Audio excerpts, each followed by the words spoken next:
دختری به نام گلندام که در میان مردم ایل به گلی شهرت داشت، دختری شاداب و مغرور از عشایر بختیاری بود. اون تنها فرزند خانواده بود، چرا که مادرش پس از تولد او دیگه باردار نشد. پدرش با اینکه آرزوی داشتن پسری رو در دل میپروراند، به خاطر عشق به همسرش هرگز دوباره ازدواج نکرد.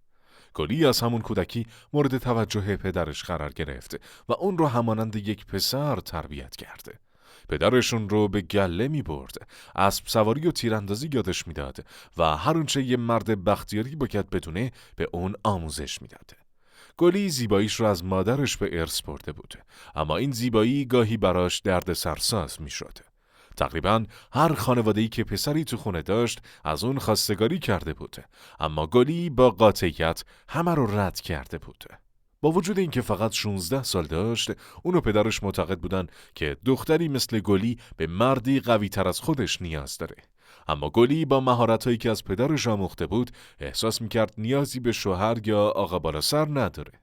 مادرش با این تفکر مخالف بود و میگفت گلی باید ازدواج کنه و خانواده تشکیل بده. اما گلی اعتقاد داشت هیچ کدوم از مردان ایل لیاقت همسری اون رو ندارن. با شروع فصل سرما، ایل به خاتون دشت کوچ کرده. دشتی سرسبزتر و خوش آب و هواتر از دره میخک. گلی که خاتون دشت رو نمیشناخت، تصمیم گرفت به گشت و گذار بپردازه. در حین گشتنی راه رو گم کرد و متوجه شد که تفنگ برنوی پدرش همراهش نیست. ترس و وحشت تمام وجودش رو فرا گرفته. تو تاریکی شب به روستای کوچیکی با خونه‌های بلند و سنگی رسید. ابتدا تصمیم گرفت شب رو همونجا سپری کنه، اما بعد از اندکی تردید کنار تخت سنگی نشست و به پدر و مادرش فکر کرد. اونها حتما با بقیه مردم ایل به دنبال اون میگشتن. ناگهان در فاصله چند متری 2 نور کوچیک دید.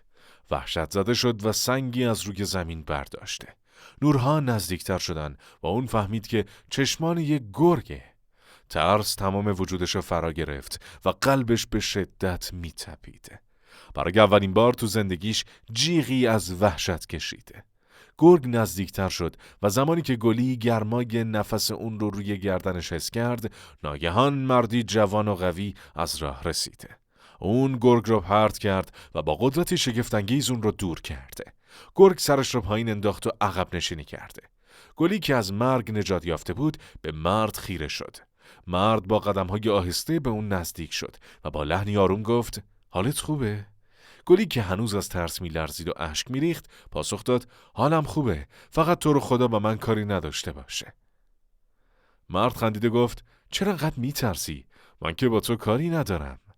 به تدریج گلی آروم شد و وقتی خوب به چهرش نگاه کرد دید که مردی با چهره زیبا و آرام بخشه. دیگه از اون نمی‌ترسید. مرد ازش پرسید: تو این وقت شب اینجا چی می‌کنی؟ گلی ماجرا رو براش تعریف کرد و مرد گفت: زودتر بیا تا تو رو به خانواده‌ات برسونم. گلی با خوشحالی سوار قاطر مرد شد و اون افسار قاطر رو در دست گرفته. زمانی که چادرهای ایل از دور دیده شدن، مرد افسار رو رها کرد و گفت: درست نیست من از اینجا ببرم، خودت ادامه بده. اما گلی اصرار کرد که اون همراهش به سیاه چادر بیاد. مردم ایل با دیدن گلی شادمان شدند و از مرد جوان که نامش کیومرث بود برای نجات گلی تشکر کردند. چند روز گذشته، اما گلی همچنان به کیومرث فکر می‌کرد تا اینکه یه روز مریم دخترموش به اون خبر داد که مهمونی اومده. گلی تعجب کرد چون همه اقوامشون تو ایل بودن. وقتی گلی چادر رو کنار زد، در کمال تعجب کیومرث رو همراه زنی جوان و بسیار زیبا دید. اون کمی حسادت کرد، اما به روی خودش نیاورد. کیومرث و زن با تعارف‌های مادر گلی وارد سیاه چادر شدن و مادر بزرگ گلی براشون چای ریخته. بعد از مدتی زن جوان لب به سخن گشود و گفت: من اومدم تا دخترتون رو برای پسرم خواستگاری کنم. گلی از شادی و تعجب سر جای خودش میخ کوب شد. مادرش زیبایی و جوانی کیومرث رو تحسین کرد، اما پدرش با چهره اخمو سکوت کرده.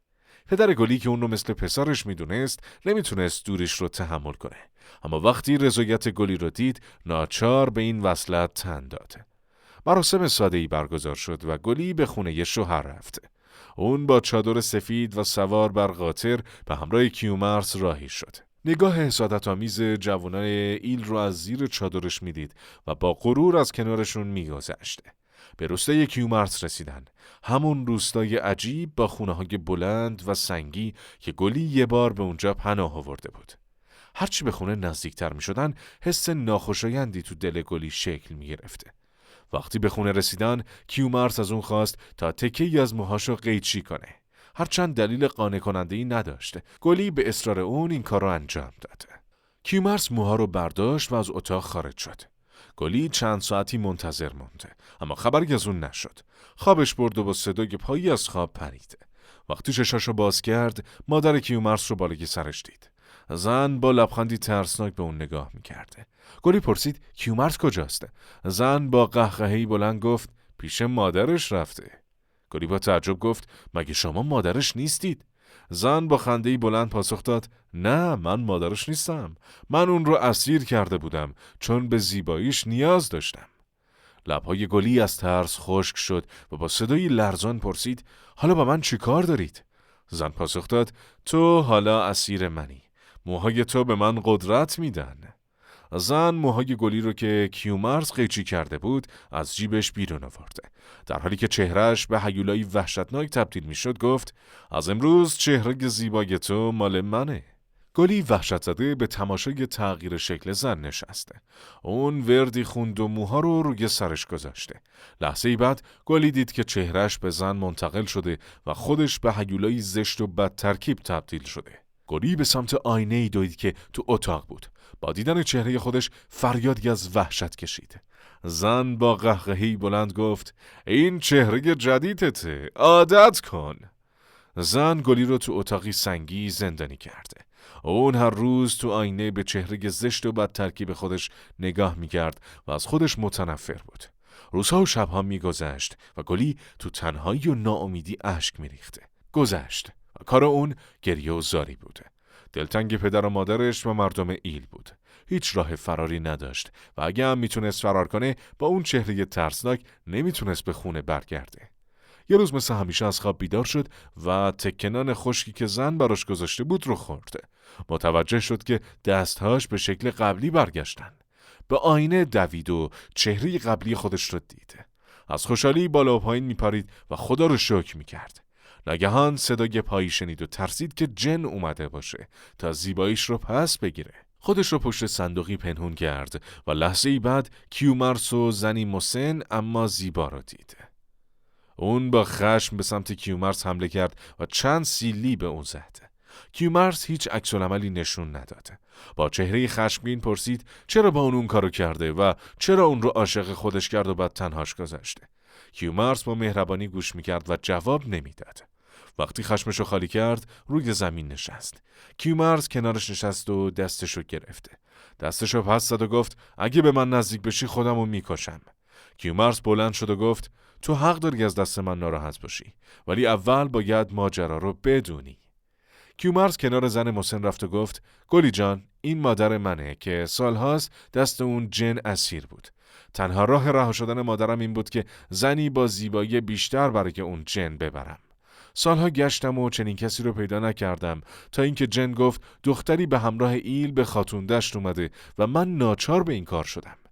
گرگ واقعی نبود بلکه همون جن بود که خودش رو به اون شکلی در آورده بود.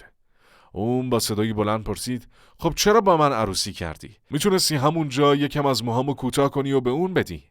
کیومرث با ناراحتی گفت به همین سادگی که تو میگی نیست. اون موها باید با میل باطنی خودت کوتاه میشد و اگه اجباری پشتش بود هیچ وقت اثر نمیکرد. جن به من کمک کرد تا تو رو عاشق خودم کنم. گلی نگاهی به مادرش کرد و گفت اون که جوان بود ولی مادرت که سن و سالش بیشتره. کیومرث گفت درسته، ولی اون مادرم رو توی جوانی اسیر کرد و 25 سال زیبایی مادرم رو به اسارت گرفته بود. اون جن تا حالا این بلا رو سر خیلی آورده و هر بار که یکی از اسیراش میمیره زیبایی اونم باهاش میمیره. چون مادرم به سن پیری رسیده بود ازم خواست که یه دختر جوون براش پیدا کنم. گلی پرسید جوانی و زیبایی من چطور دوباره برگشت؟ کیومرث دست تو جیبش کرد و یه دسته مویی که از اون چیده بود رو بالا گرفت و گفت کافی بود اینا رو از روی سرش بکنم تا تو به روز اول برگردی. اون با ناراحتی موها رو از دستش قاپید و گفت چرا این کارو واسه مادرت نکردی؟ کیومرث گفت جای مادرمو نمیدونستم. اون به من گفت اگه مادرتو میخوای اول باید جانشینش رو پیدا کنی. کیومرث با چشمانی خیس از اشک به گلی نگاه کرد و گفت هیچ وقت نمیخواستم تو آسیب ببینی، اما چاره‌ای نداشتم. تنها راه نجات مادرم همین بود. گلی آهی کشید و گفت حالا اون جن کجاست؟ هنوز خطرناکه؟ کیومرث به اطراف نگاه انداخت و گفت بیا با من، میخوام چیزی رو به تو نشون بدم. گلی همراه کیومرث به گوشه‌ای از خونه رفتن. اتاقی تاریک بود که تو گوشش جن روی زمین افتاده و به خواب عمیقی فرو رفته بود. کیومرث توضیح داد این جن وقتی عصاره تمشک وحشی خاتون دشت رو بخوره به خواب فرو میره. حالا برای مدتی بی خطره. گلی با ترس به چهره جن نگاه کرد و گفت چرا اونو نمی‌کشید؟ کیومرث سرش رو تکون داد و گفت این موجود جاودانه است. هیچ راهی برای کشتنش وجود نداره. تنها میتونیم اون رو برای مدتی بی خطر کنیم. اما ناگهان فکری به ذهن کیومرث رسید. به گلی گفت شاید یه راه باشه. اون به اتاق دیگه ای رفت و آینه‌ای بزرگ و قدیمی آورد. گلی با تعجب پرسید این آینه چه خاصیتی داره؟ کیومرث پاسخ داد این آینه بازتاب حقیقت رو نشون میده. اگه شکسته بشه تمام قدرت‌های جادویی جن از بین میره. اما خطر اینجاست که اگه نتونیم سریع عمل کنیم ممکنه اون بیدار بشه و همه چیز از کنترل خارج بشه. گلی نگاهی به جن انداخت و گفت پس باید همین حالا انجامش بدیم. کیومرث آینه رو برداشت و با قدرت به زمین کوبید. آینه شکست و صدای وحشتناکی بلند شد. جن از خواب پرید و شروع به نعره زدن کرد.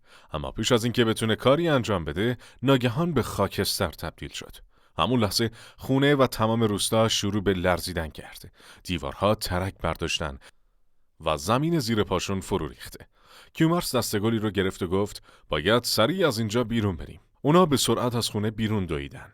تمام روستا همراه با خونه ها به خاکستر تبدیل شد و باد خاکسترها رو با خودش برد. کیومرث، گلی و مادرش به سمت ایل برگشتن. وقتی به چادرهای ایل رسیدن، مردم از دیدن گلی و کیومرث خیلی خوشحال شدن. گلی کنار پدر و مادرش رفت و اونها با دیدن اون اشک شوق ریختن. پدر گلی که هنوز از رفتار کیومرث ناراضی بود گفت دیگه اجازه نمیدم دخترم از من دور بشه.